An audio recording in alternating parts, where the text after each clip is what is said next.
AMT.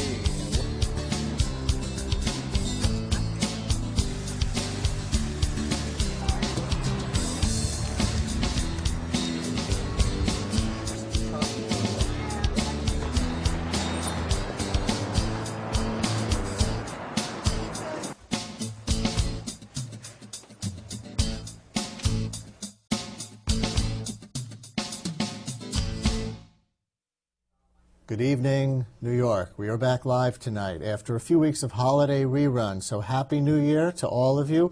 We are here live on Wednesday nights at 7:30, so program your TiVos and tell your friends. This is where we get together on television, if you haven't seen us before, to try and make sense of our crazy, mixed up, dangerous, wonderful, unpredictable, diverse, dynamic, contradictory, incredibly messed up, but also fabulous and never boring New York City, America, and planet Earth. It's a big job, but together we can do it. Coming up later in the show, the other side of life in a public housing project. And you have a very decent apartment. And by the way, it's a safe housing development. Just because it's called a project doesn't mean, or a housing development doesn't mean it's not a good place to live. But first, topic number one for tonight is topic number one in the city this week. It's been 10 years since an alleged child abuse death made these kinds of headlines in New York City. Did you see the hundreds of people who didn't even know Mary Brown lining up at her funeral today? Her death is horrible. The way she allegedly died is horrible. If her father did this as charged, he should rot in Attica until his other 5 kids grow up and take their revenge by living happy lives. But here's our main question about this for tonight. Did a glitch in the child welfare system fail Mary Brown, or did the system itself fail her? Because our child welfare system is seen as a national model, and there are some people who'd like to change it for ideological reasons. So let's try to make sense of what happened here. This afternoon, Administration for Children's Services Commissioner John Mattingly announced disciplinary action against 6 workers or supervisors for their failures in this case.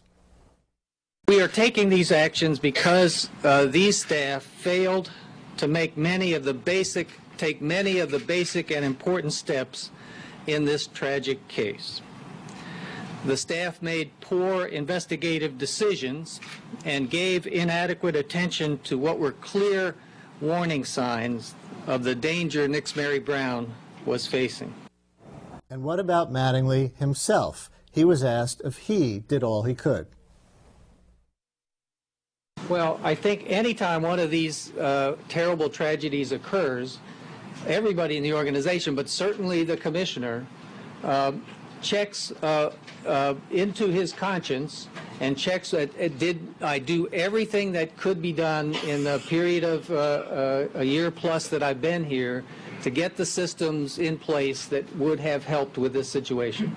I believe I have done that. But there is no perfection in this work for either the workers or me. That's why I'm taking this as a special challenge to redouble my efforts, and I'm serious about that. We will open our phones right from the start tonight. You should see our number on your screen, 212-251-0801. Anyone can call, but we would love to hear from caseworkers, emergency room physicians, police officers, anyone who's been a victim, or for that matter in the past a perpetrator of child abuse yourself, anyone on the front lines of this issue. Did some individuals in the system fail Mary Brown, or did the system itself fail her? It matters which one. 212-251-0801. And joining me for this are 2 guests.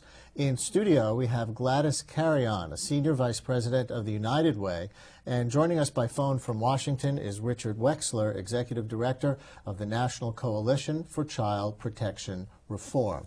Gladys Carrion, welcome. I'll start with you first. I know you read the press release from Commissioner Mattingly today. What do you think about the reforms that he announced and the disciplinary measures that he took? Well, I actually think he took the right steps. I think we have to give him credit for moving quickly and really taking ownership of the problem and responsibility. And we always have concern when you turn to the staff and the employees who are this is a very difficult job, and you don't want them to be the scapegoat. But clearly, as the commissioner has indicated, there were some real lapses here in practice. and things that should have been done weren't done. And I think that he's focused on that, and he's committed to making changes, and he's clearly stated he's not tolerating this. He drew a distinction in his news conference between mistakes that anybody can make and protocols that were not followed. And he said in this case there were protocols that were not followed that contributed to the death of little Nix Mary Brown. Do you have a sense of what those protocols were that were violated? Yes. I mean, they're very clear protocols and practices that really inform the work of the caseworkers, when to call the police department, when to file for educational neglect, which was not done here. How do you follow up to a hospital visit? How do you document and verify what a doctor is saying and not saying? How you get entry into an apartment when there is a suspicion as clear as it was here indicating that there was something wrong. Those steps were not followed, and there are very specific rules and protocols for how you do your job in these circumstances, and it appears clearly that that was not done. Richard Wexler, it looks to me like you're concerned that there will be an overreaction to this case that will actually make things worse for children in New York City. Is that a concern you have? That is exactly my concern. We saw that happen after the death of Elisa Izquierdo in 1995. There was a huge effort to scapegoat, efforts to keep families together. So everyone from Mayor Giuliani on down said, you need to take away more children. The operative philosophy of the system became take the child and run.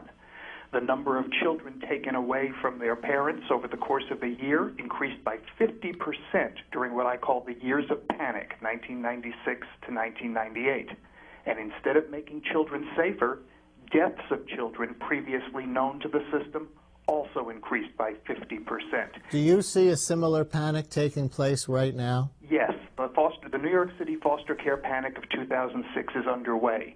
We know this because during the 3 days after the death of Nix Mary Brown was discovered, the number of children torn from their parents and thrown into foster care was double the number during the same 3-day period the year before.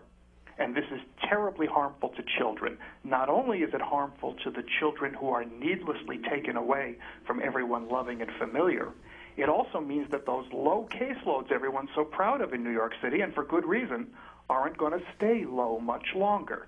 So therefore, workers will have much higher workloads, and therefore it will be even harder for them to find the children in real danger who really do need to be taken away. We'll come back to you in a minute, but Gladys, Carrion, Commissioner Mattingly himself admitted in an interview with the Daily News that there are some people in the agency whose ideology is so focused on keeping children in their biological parents' home that they don't act quickly enough to move children out when that is what is called for. And he said, at least as of a few days ago, that he couldn't be convinced that that wasn't a factor. He didn't say it was, but he said it might have been a factor. In this case, he didn't know yet. What do you think?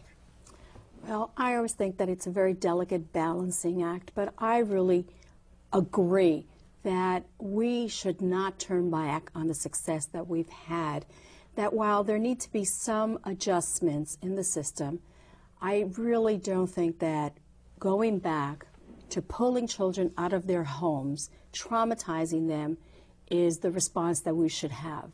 I agree wholeheartedly with our other guests that we really, Commissioner Mattingly has been an advocate for really reforming the system and really putting resources where they're most needed and really trying to maintain families together. And my sense of it is, just from reading everything I've read in the press about this and doing some other interviews, that the question was not the standard of when a child should be taken out of the home.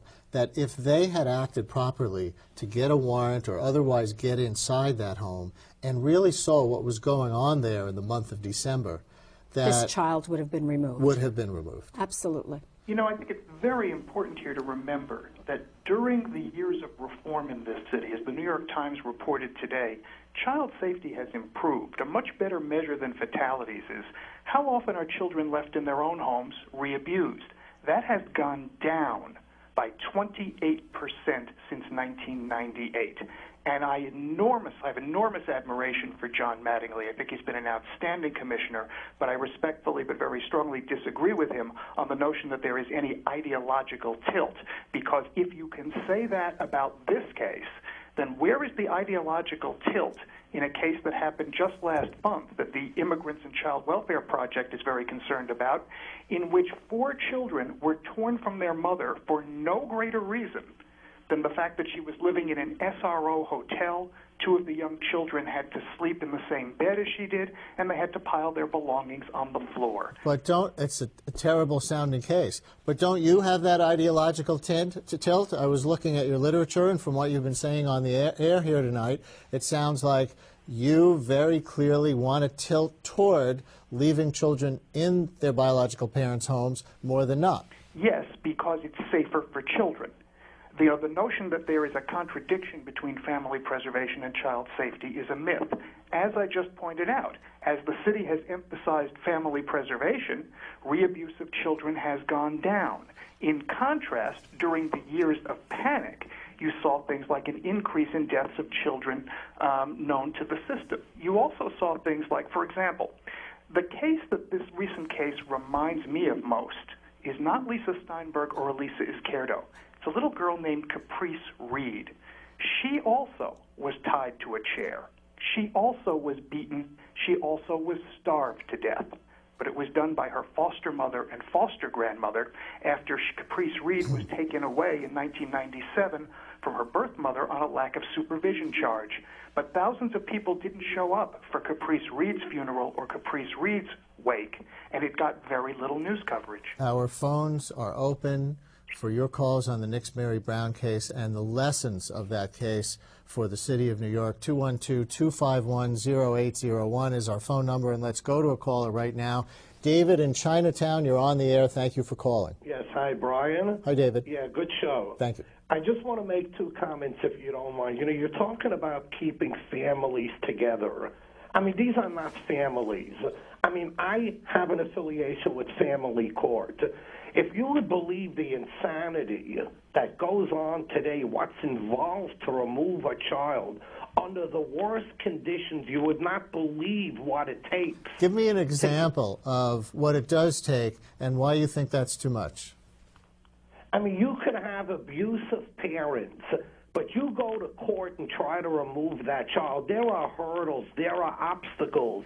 I mean, the parent literally has got to slit the child's throat in order for the judge or the social worker to make a move. Gladys, Carrion, what do you think about David's That has comment? not been my experience at all. I think that in the past, and I think the statistics will prove that the bias was to removing children. And the reality is that most children, over 50% of children that are removed, are returned to their home within 90 days.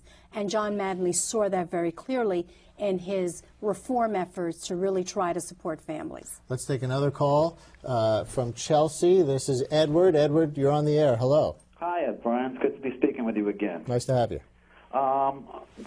Regarding statistics, I'm sorry, Ms. Carrion, we can get statistics on either side of any argument, and they will be equally valid, so I'm not big on statistics. Mr. Wexler's idea of maintaining the family, well, that kind of hits up against a hard wall of obviousness, because you were removing the children from the family because of the danger posed to them. So how can you find logic in putting the children back with the family that abused them, and somehow there's safety involved there? So I'm a little lost on that. Well, Edward, let me ask you a question, because I know what Richard Wexler is going to say to this when I put him back up in a minute. He's going to say the statistics show that foster care is actually more dangerous for kids in more instances than trying to work with their abusive parents unless the parents cross a certain line. And so that's why he's arguing this is in the interest of the child. Do you think they may have some other hidden agendas that have not come out here tonight? I really couldn't say that, but like my first statement was statistics, we can bring statistics out on both sides of any argument, and they will be equally valid. So the statistics they fall out the window right away.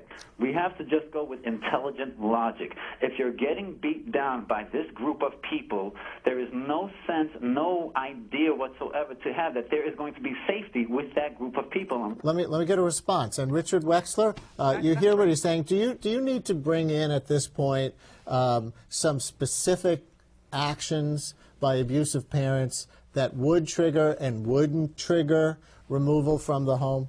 I think there are certainly times when some parents are brutally abusive and beat and torture their children.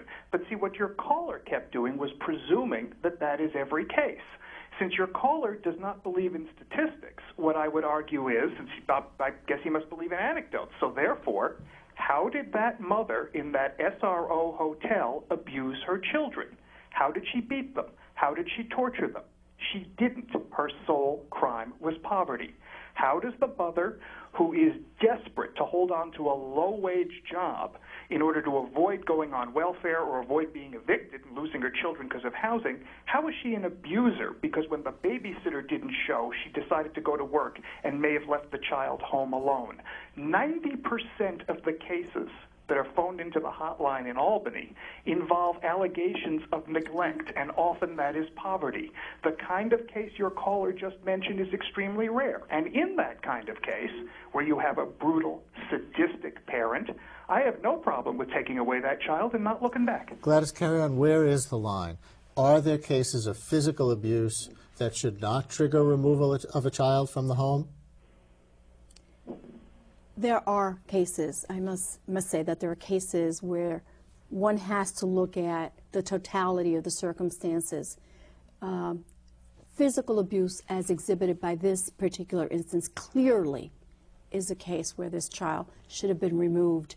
This child should have been protected. Can you give me an example of a case where it would not be grounds for removal in the city's eyes and where that would be the right thing? When a family engages in corporal punishment, when a family engages in disciplinary actions that, for instance, a belt, when they beat a child in something that we would not say that we would do, you need to then have a measured response to that and look closely what is happening. But the first and only response should not be removing that child. Luke on Staten Island, you're on the air. Hello. Yes, hi.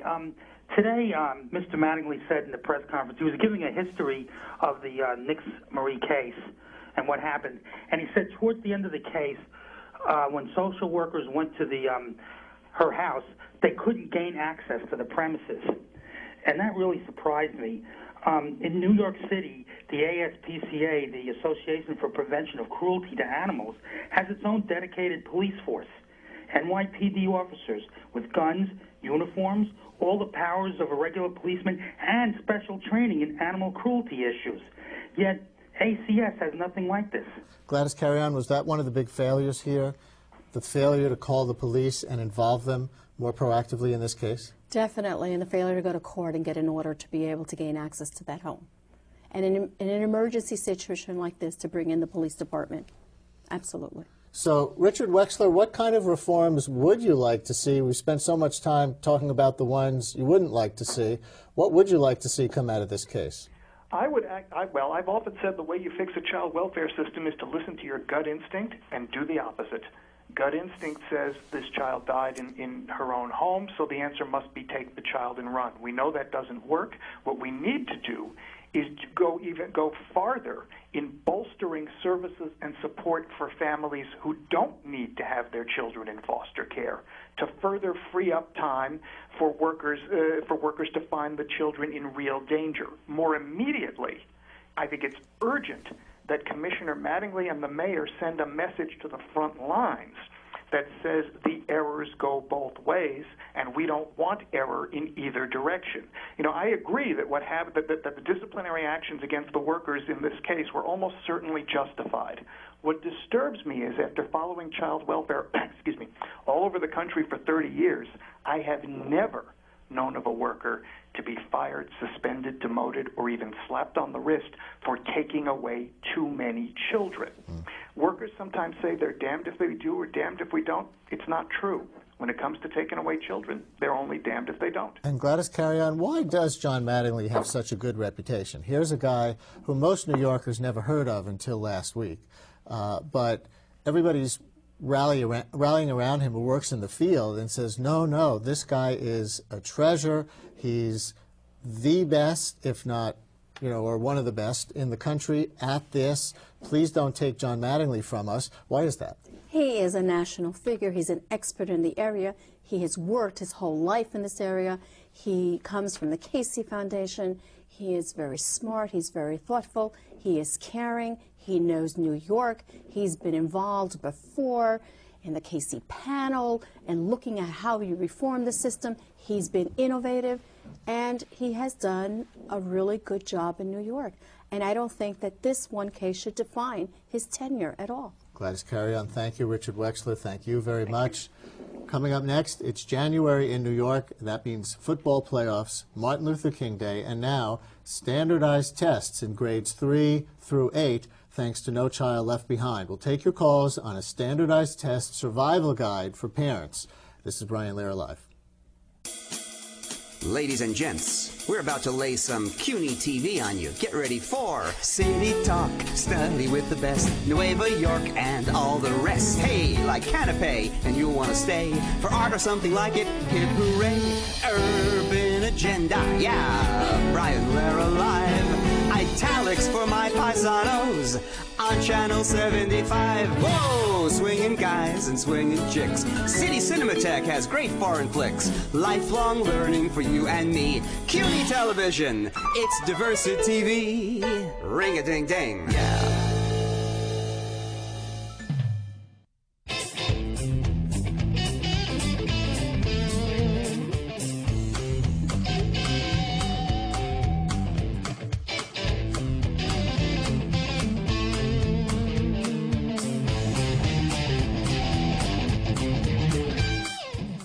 I'm Harry Connick Jr. And I'm Branford Marsalis. Hurricane Katrina devastated our hometown of New Orleans and destroyed communities all across Louisiana, Mississippi, and Alabama.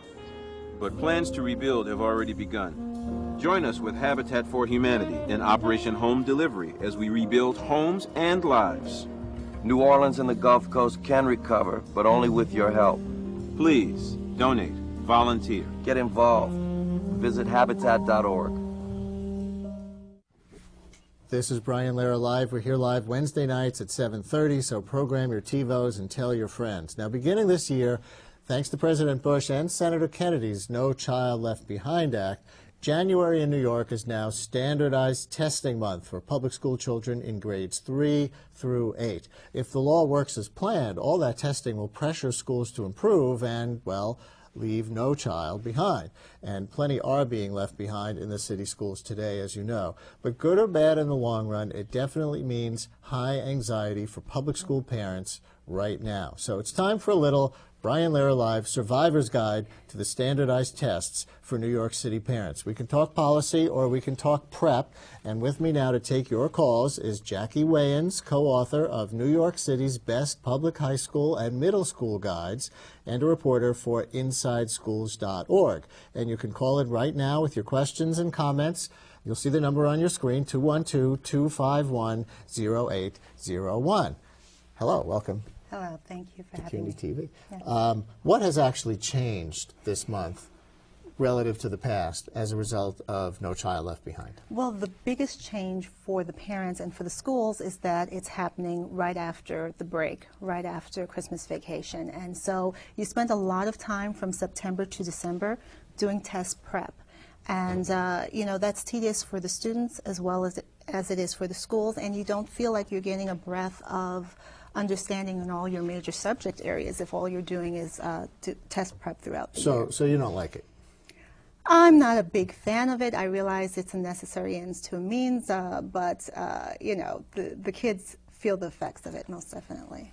So I'm going to admit that I should be very critical of this because there are a lot of things in progressive education that I believe in. Okay. But it seems to me that in a city with 80,000 teachers, there is so much variance in quality that maybe standardization of various types is a good thing. And maybe it will take something like this to make guidelines, to create guidelines that teachers can follow, even if they're a little bit rote, for teachers and students for some of the year to make sure that there's a certain floor, a certain baseline that kids are not falling below, and to have a way to measure it every year? Why not? Well, I think it has, in many ways, created that baseline. One of the things that I noticed as I visit predominantly Bronx and Upper Manhattan schools is that what it has done is created a standard in schools that had extreme poverty and that were lacking books and were lacking the same level of curriculum. So on that level, I think things have improved a great deal. The concern is that they're just getting test prep. Are they really getting enrichment? Are they losing out by not getting a full-bodied curriculum? How do you see this affecting parents? Parents are frazzled, but they also feel very limited. And one of the reasons why is because we learned in very different ways. So when kids come home with homework, we're trying to help, but they say to us immediately, that is not what the teacher said. Because there's different methods, different techniques that are being used, and quite frankly, on the test, they have to actually show their work, and it's not just about getting the right answer anymore. And if they don't do all the steps and just have the right answer, they're actually marked down. Even on standardized tests? Oh, yes, most definitely. Yes. So parents, especially if they're coming from poverty situations, then they probably have other problems, like they're out working too many hours, or they have limited English, or they are not very educated themselves. Mm-hmm. And so it becomes a challenge for the system to help the parents help the kids. Yes? Exactly. And even speaking for myself, I have 3, and 2 of them are taking these tests. I have a 4th grader and a 7th grader. I work part-time, I go to school part-time, and it's a lot for parents to deal with. And so if we had some type of guide that could help us along when they came home, something that we feel that we could prep them with. On InsideSchools.org, we have a bookstore, and aside from the books by Clara Hemphill, the #1 book that's being purchased is New York City's high school test prep books. Parents want to be involved. They want to be a part of this process, and they want to make sure the kids can do well. Do you think test prep works? Test prep is an eventual necessity. I mean, if we're going to look at college, eventually, the SATs come into play and all the other things, and it's just that our kids in the 3rd and 4th grade, and even 6th and 7th, they're still very immature in many ways. So even if they may be academically strong, there are other things that aren't coming into play. And for such a high-stakes test to be given to such young ones that don't really realize how this is going to affect their academic future, because it has impact on so many levels.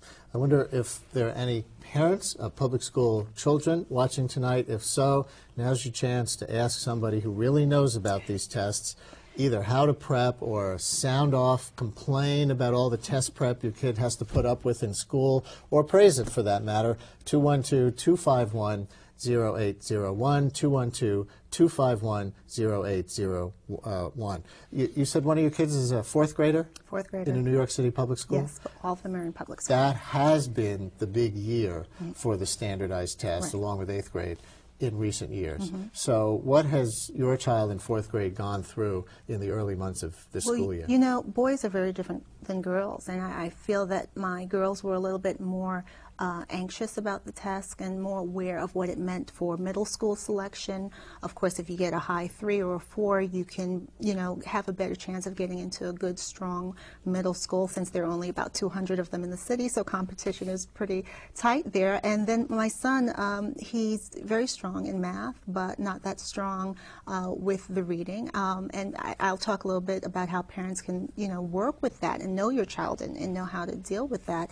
But he's more laid back about things, and again, that's the age factor. You're 9, just turning 10, to understand the big picture and what this means for you. It's either they're going to minimize it like he did, or they become very anxious and they can't sleep before the test and they're biting their nails. What do you do about the anxiety?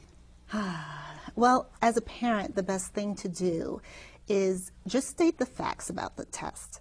But don't overemphasize, the whole thing from this is going to affect you getting into a good high school to a good, college and your job and your whole world. Because it really isn't, not in 4th grade. In 4th grade, it's really the school that has more at stake, isn't it? Because they're testing to measure the child, or am I giving them too much credit, to help the child. But if the school's numbers aren't good in the aggregate, then the school's going to get hammered by the system now. That's true, but that's more true actually in 3rd grade. For 4th grade, The middle schools are actually looking at those test scores to select, and the 7th graders, that's what the high schools are looking at. So when you're talking about holdover, summer school, admission to the school you want to get to, it's, you know, and that's why they're called high-stakes tests. Exactly. So the anxiety is one thing, and the laid-back attitude, kind of the opposite reaction, talked about your son, is the other. How do you deal with that as a parent?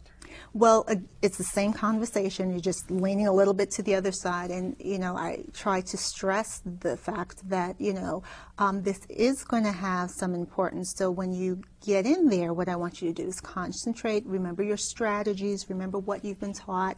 One of the things that was so positive to me, I'm walking him to the gate, and I'm listing these 4 things that he should remember. And just as I send him off and turn around, here comes another parent, and she's mimicking the same exact words. So parents, again, they care and they're trying to do what they can. And if we could get a little bit more information about this process, it would be helpful. Did you say before that the school system should be sending home better prep material? Well, you know, they do send home indicators, they're called, and they work with the kids and they send it home, and the parents can look over it and see what areas they're weak. Some schools are involved with Princeton Review, which does an electronic online version, and parents can go in online and take a look and see how their individual child is doing, which is great.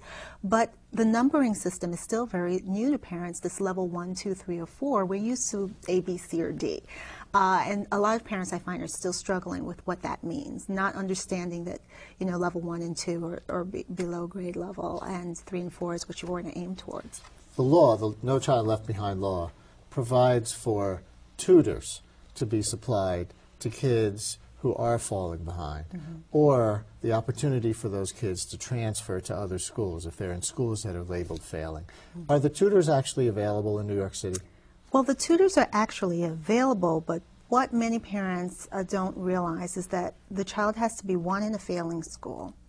And the first opportunity is also given to the students that are doing the worst in that school. So it's the level 1 students that have first priority to these options, and then they would go up from there. A lot of the services are good that are being provided, but when you're talking about moving from one school to another, parents should be aware that sometimes those schools are only marginally better than the school that they're currently in, and I would suggest them using our website to see what they want to do. So if you're a struggling student in a good school, you're not eligible for a tutor, only if you're a struggling student in a bad school? Well, that struggling student in a good school could probably get some in-house services during the academic school day, but it's really geared towards struggling students in struggling schools. The law is also supposed to measure student achievement by racial group because it's founded to some degree on the gap between whites and non-whites in public school achievement. Is that happening in New York City, and in your opinion, is that a good thing? Excuse me. That's okay. Well, as I mentioned, excuse me, Bronx and Upper Manhattan is where I really do my work. I'll tell you, we're gonna let her clear her Thank throat a little bit, and I just want to remind you that coming up next, we're going to see some film clips from a very interesting new documentary about the Queensbridge housing project. You know it, it's not only the biggest housing project in New York City, it's the biggest housing project in America. And despite the reputation of public housing for being dangerous and for having ratty conditions, we're going to see that a lot of people, despite the problems that they acknowledge, are very happy living in the community of Queensbridge. So it's going to be very interesting to talk to the filmmaker and see some of the clips about the community side, the upside, the warm human side of the Queensbridge public housing projects, and that's coming up next. Okay. Took a quick trip to the doctor. I think I'm back.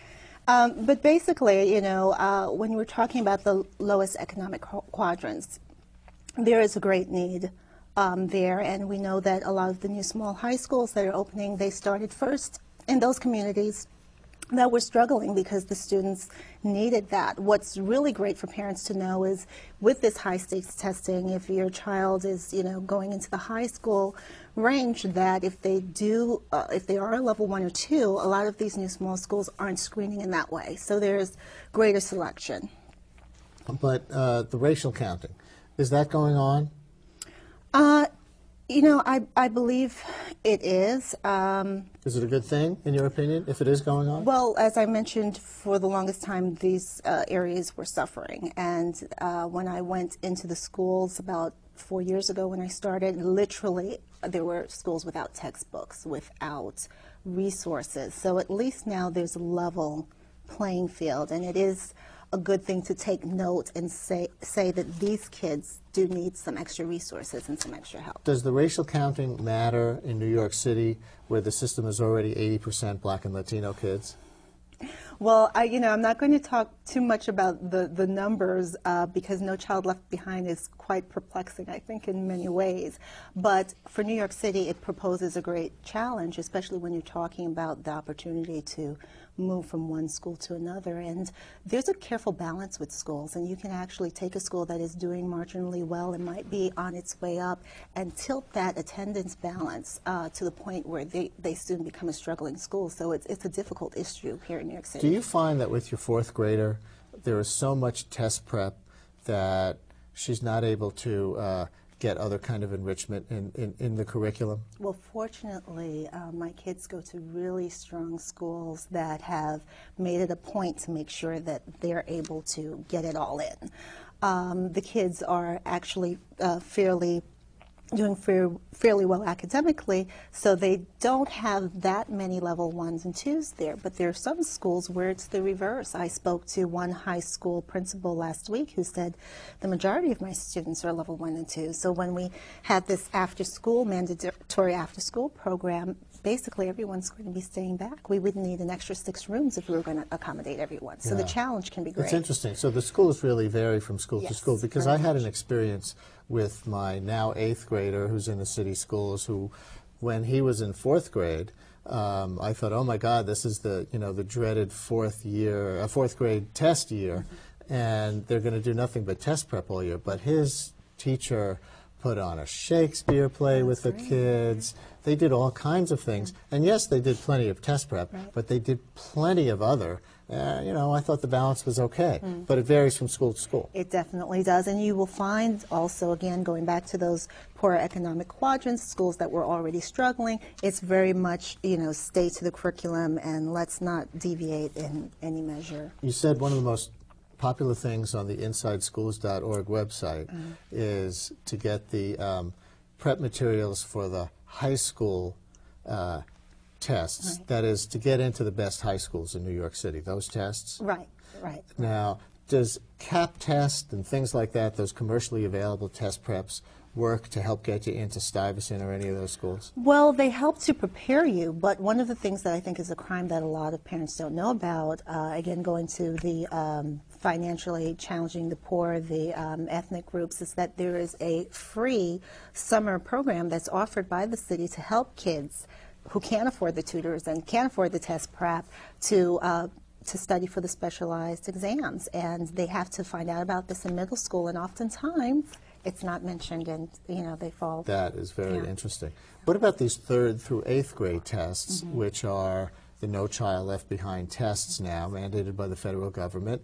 Are there test preps for those? I mean, would you ever give a 3rd grader, outside test prep?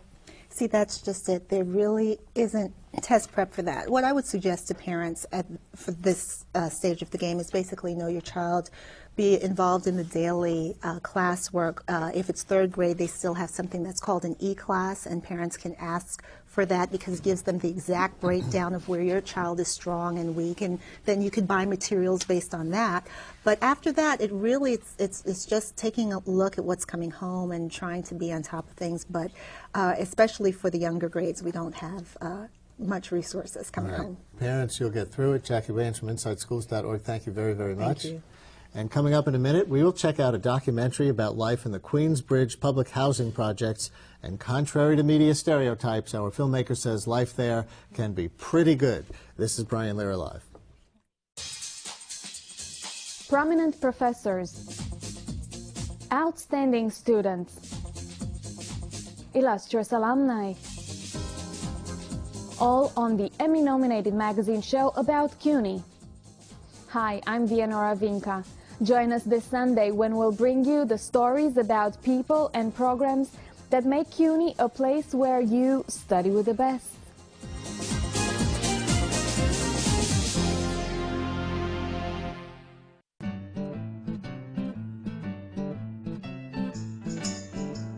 This is CUNY TV, the City University of New York.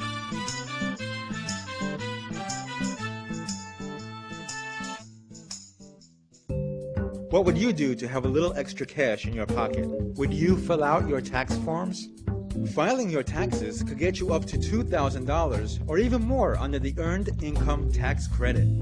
If you're in between the ages of 24 and 64 and earn less than $12,000 a year, or your family household income is less than $35,000 a year, you could qualify. For the location of the free EITC filing sites in your area, call 311. Don't let a piece of paper stop you from getting your fair return. For more information, please call 311 or visit nyc.gov/EITC. It's your money. Come and get it. This is Brian Lehrer Live. We're here live Wednesday nights at 7:30. Program your TiVos and tell your friends. Now, just below the Queens end of the 59th Street Bridge is the largest public housing project in the country. It's called Queens Bridge, if you don't know it, and its residents say that despite having a reputation for crime and poor conditions, living there is like living in a village. Tired of what she sees as a misrepresented community, one resident decided to make a film about the project and the history of its 3,000 apartments. Selena Blake is the producer of Queens Bridge, The Other Side, and she joins me now along with Todd Craig. He's an instructor at Queensborough Community College and is also a resident at Queens Bridge. Welcome both to Brian Lehrer Live. Thank you. And first, let's look at a clip from the film. Nothing can happen to you in Queensbridge. Marley Mall, QB. I mean, I couldn't see anything wrong with Queensbridge back then. You know, I lived in the era where, my best friend's mom beat my butt. Everybody else's mother was able to reprimand you. What was crazy is every block had a big family that held the block down. So I was always in the rent office. They called it the rent. They still call it the rent office.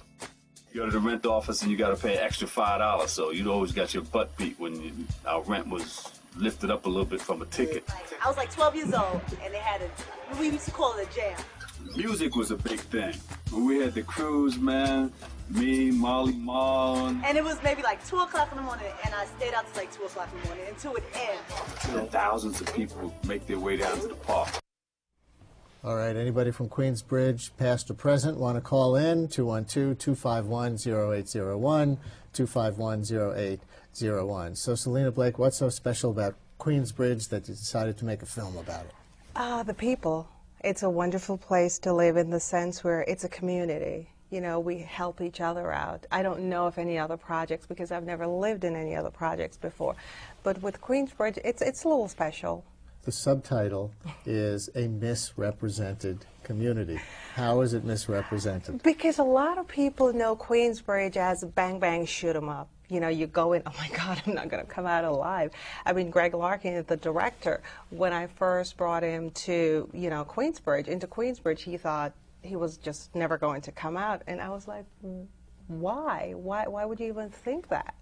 No, Queensbridge is a good place to live. I mean, we do have our ups and downs, like anywhere else, Any community. I mean, one thing that you know about Queensbridge, you hear about the drugs, the violence, and a lot of the success stories that you hear about are either rap artists or basketball players. And so I think this is a wonderful opportunity for people to see that there are so many other facets when it comes to people who have made good from coming out of such an environment. You're one of the success stories in a traditional sense. You went to Harvard, and so when people say, wow, you came out of Queensbridge and went to Harvard, does that make you feel good, or does that also make you feel like Queensbridge is being dissed?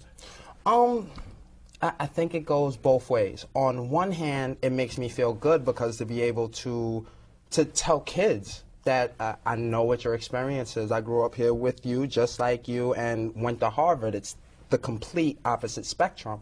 So I think it's good in that it gives children a chance to see a different option besides the options that they see. it makes me feel bad because I just feel like there's still a lot more work to do. A lot of my friends could have done the same things that I did if they would have made some of the same decisions. Let's look at another clip from the film. This is one resident's thoughts on how Queensbridge has changed. This place here is a gold mine. If you ask me, Queensbridge is a gold mine. You're just 2 minutes from Manhattan, 5 minutes altogether, you're in Manhattan. They fixing it up. It ain't for you. It ain't for the people that live here. You ever heard of the other side of Long Island City? It's really the other side. They're doing big things down there. I love our community center, but I want the ping pong table back. You know, everything they do for fun, they always have to go out to Manhattan or go somewhere, you know, somewhere way off. They don't never have it where you just go across the street. And if they do, I don't know about it, so I got to investigate. Queensbridge, wow. It was nice. I mean, you danced, you partied, you know, all these gunshots didn't go. People shot, but it wasn't like how it is now. I mean, people just shooting because they got guns. You know, when you was shooting in those days, you had a purpose. You know, somebody did something. But I wouldn't mind a southern restaurant somewhere in the neighborhood. I remember last time you had some baked macaroni and cheese, southern style. I mean, I know we got rice and beans and Chinese food and all that, but more things in the neighborhood, more positive outreach things in the neighborhood. Okay, all right, see y'all later. Now, did I get that right? Was she waxing nostalgic for a time when guns had a purpose in Queensbridge? I guess so. Back in the 60s, you know, 70s. What does she mean by that? I think back in the 60s, 70s, when they had heroin and all that drug trafficking was introduced into Queensbridge. I mean, back in the 30s, I mean, 39 through 50, when the Italians, the Irish, the Jews were living there, things were a lot different. And then you had white flight. And then that's when drugs, the heroin was introduced into Queensbridge, and a lot of things changed. And then, you know, after heroin, you had crack. And now Queensbridge right now is in post-crack. And I understand that Annette, the woman in that clip, passed away shortly after that was filmed. Yeah. So you knew her, so my sympathies. Oh, God, yeah, she was a lovely woman. Let's take a phone call. Muriel in the Bronx, former resident of Queensbridge. Do I have that right? Yes, you do, sir. Hi, Muriel. Hi, Selena. Hi, Muriel. I did grow up in Queensbridge, and I adored it. Pardon me, when my father got out of the service, or was in the service, I should say, I was born in 43, and we moved there, and I think everybody should grow up in a project, at least the project that I grew up in. I mean, it's true the majority was white when we first moved in. But then, I mean, even when we first moved in, I had an African-American friend, I had Hispanic, and little by little, more moved in. And they were all my friends. I mean, if everybody grew up in a project, I swear to you, there would be no prejudice. But Muriel, can I ask you, did that go bad for you and your friends after a while? Because another clip that we're going to show from the film is of someone saying, you know, at first we were just friends and we happened to be different colors, but after a certain point in the 60s, we were black or we were white. You asked, well, you see, we moved out of there when I was 14, only because it was time to move out for my parents. It had nothing to do with more African Americans moving in. They were moving up. Until I was, yes, we moved up until I was 14. Okay, Muriel, thanks so much for your call. I really appreciate it. Todd, Selena referred to what she called the post-crack era in Queensbridge now. Does that term have meaning for you? I know crack in general, unfortunately, has a lot of meaning for me. I mean, growing up in Queensbridge, like, the funny thing about it is it really is community. So even though you knew that someone was addicted to a drug or addicted to crack, that was someone's mother, someone's father, an aunt, an uncle, a brother, a sister, a child. And even though you knew that that addiction was there and that problem was there, you still showed a certain amount of respect for the people who were related to that person. Because they weren't just crack users to you. You knew them in the totality of their lives. Exactly. You made a... Well, I'll tell you what. No, I want to go to the next clip next. And it's the one we were just talking about, because Queensbridge went through several changes that reflect changes in American society in the last half century. The residents and former residents interviewed in this film talk a lot about a change in race perception in the 60s. So let's take a look at a description by a former resident, a few former residents, of how it changed from just being people to being white or black. I would say it started to change in the 60s. People became aware of who they were. So a lot of the people that used to be your friends in Queensbridge that were white, all of a sudden became white. You would hear this in the media, and this, oh, it was black, and this, it was white, and fighting, and this and that. And my mother used to say to me, Carol, you're crazy. You cannot come home at 3 o'clock in the morning. It's dangerous now. They all came from all the blocks, and everybody congregated in front of the center. And it became a race war. It became a race war, she says. Too strong? No, I guess back then in the 50s, I wasn't there then. I moved there in '87, so a lot of the old-timers, young ladies that I talked to regarding that era, yes, they did go through, you know, that kind of, how would you put it? I still don't know how to categorize it. I was there later, but what was interesting for me is when Selena interviewed me for the documentary and showed me some of the older footage, and just to see the demographic completely different. Like, it took me a good hour. I was just sitting there saying, Selena, I cannot process this. My brain hurts because this does not look like where I grew up. It was a complete shift. What's the demographic now? Mostly African, Spanish, Latino. Yeah. What was it like to get on the Ivy League track from Queensbridge?